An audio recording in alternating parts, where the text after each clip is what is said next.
Hello，新橋樣背風，各位朋友、親戚姊妹，大家好哈！今日我係談條兩本大家談哈。首先呢，我會講到唔我會要講錯哈，咪請大家多多原諒哈。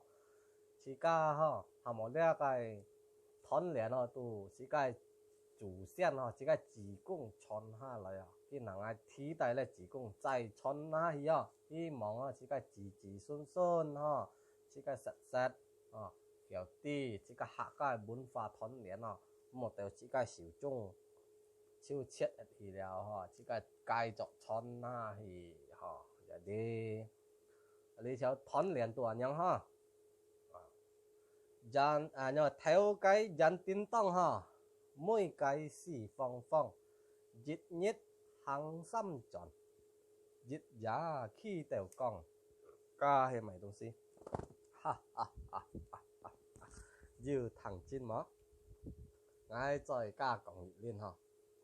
theo cái tu dân tin tông ha, mỗi cái tu xì phong phong, dịch nhất hàng xăm tròn. Dịch giả khi đều con cả hai mấy cái thằng này tụi con đi đâu sao thằng ra gì xí ở đó lấy gì xí cho khai à đó khai à chỉ có shit phần kẹp lại khai à sum pít ở đó cái theo cái dân dân mà dân tin tông hả mỗi cái hay xì phong phong mà theo cái dân tin tông mỗi cái xì phong phong dịch nhất hàng xăm tròn dịch nhất chỉ cái dùng xăm lên mà sự xăm lên phẩm ha dịch nhất hàng xăm tròn dịch giá khi đều con dịch giá đều thiên con muốn dùng cái mình dịch giá khi đều con cụ sở gì có nó thầy nữa đấy